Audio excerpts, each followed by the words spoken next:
Difference between exempted supply and zero rated supplies, ये बहुत important question है और ये अक्सर इंटरव्यू में पूछा जा सकता है। अक्सर इंटरव्यू में ये पूछा जाता है कि dear candidate tell me about the difference between exempt supply and zero rated, क्योंकि दोनों पे बिल्कुल टैक्स चार्ज नहीं किया जाता, दोनों बिल्कुल टैक्स फ्री होते हैं, लेकिन इन दोनों में डिफरेंस क्या है। तो आज हम पढ़ेंगे जो according to sales tax act 1990 कि कौन-कौन से गुड्स हैं जो कि एग्जेम्प्टेड कैटेगरी में आते हैं और कौन से ज़ीरो रेटेड के कैटेगरी में आते हैं। सबसे पहले बात तो यह है कि ज़ीरो रेटेड सप्लाई जो है ना वो डील्स करता है to section 4 of income sales tax act 1990, जबकि एग्जेम्प्टेड सप्लाई जो है ना वो डील्स करती है section 13 of sales tax act 1990।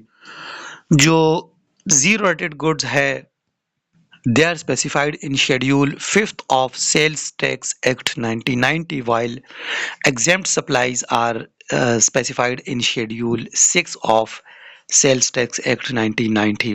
ये हमने शेड्यूल और सेक्शन के बारे में बात की। इसके बाद फिर कहते हैं कि जो ज़ीरो रेटेड गुड्स होते हैं वो टैक्सेबल गुड्स होते हैं। अगर कि वो ज़ीरो रेटेड, उस पर ज़ीरो रेट के हिसाब से टैक्स लगाया जा सकता है, लेकिन उसको हम टैक्सेबल गुड्स कह सकते हैं। ये एमसीक्यूज में इंटरव्यू में भी पूछा जा सकता है कि whether zero rated supply are taxable और not. Yes, zero rated supply are taxable supplies, because ये टैक्सेबल है, इसको गवर्नमेंट हर वक्त ज़ीरो रेटेड से ख़त्म कर सकते हैं और इस पे रेट बढ़ा सकता है, यानी ज़ीरो से बढ़ाकर कोई और रेट दे सकता है। तो ज़ीरो रेटेड गुड्स जो है ना वो टैक्सेबल सप्लाईज होते हैं, जो कि एग्जेम्प्ट सप्लाईज जो होते हैं they are exempt from tax, उस पर कोई टैक्स चार्ज नहीं होता, लेकिन ज़ीरो रेटेड पे ज़ीरो रेट के हिसाब से टैक्स चार्ज किया जाता है। टैक्स मीन्स यानी सेल्स टैक्स की बात करते हैं।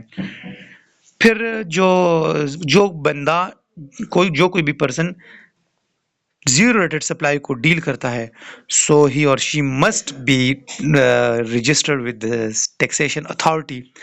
उस जगह का जो सेल टैक्स अथॉरिटी होता है तो उसके साथ रजिस्ट्रेशन करना लाजमी है, जो बंदा ज़ीरो रेटेड टैक्स सप्लाई करता है। जो एग्जेम्प्ट सप्लाई है, the exempt supply, the person deals to exempt supply does not need to register with the sales tax authority. इसके बाद फिर कहता है जो सेल्स टैक्स जो ज़ीरो रेटेड को डील करता है, so the person must issue tax invoice. वो tax invoice at the time of supply या at the time of purchase वो टैक्स इनवॉइस इशू करेगा। वो अलग बात है कि वो ज़ीरो रेट के हिसाब से टैक्स इनवॉइस इशू करेगा, लेकिन वो लाजमी टैक्स इनवॉइस इशू करेगा। अगर वो टैक्स इनवॉइस इशू ना करे तो इससे पहले हमने टैक्स फ्रॉड में पढ़ा था, तो वो टैक्स फ्रॉड में या टैक्स इवेजन की स्लैब में फिर आएगा। जबकि जो एग्जेम्प्ट सप्लाईज है, अगर उसको रजिस्ट्रेशन लाजमी नहीं है तो वो टैक्स इनवॉइस क्यों इशू करेगा। टैक्स इनवॉइस मीन्स जो सेल्स टैक्स इनवॉइस इशू करता है वही। अच्छा, जो ज़ीरो रेटेड सप्लाई को डील करता है जो पर्सन, सो वो इनपुट को एडजस्ट कर सकता है। उसने अगर कोई इनपुट पे किया होता है और जो इनपुट उसकी आउटपुट से ज़्यादा होता है या उन दोनों में डिफरेंस आता है, so the person must adjust input tax, वो इनपुट को क्लेम कर सकता है। जबकि ज़ीरो रेटेड सप्लाई जो डील करता है, सो वो इनपुट को क्लेम नहीं कर सकता अगर किसी जगह पे उसने ज़ीरो रेटेड पे इनपुट दिया है।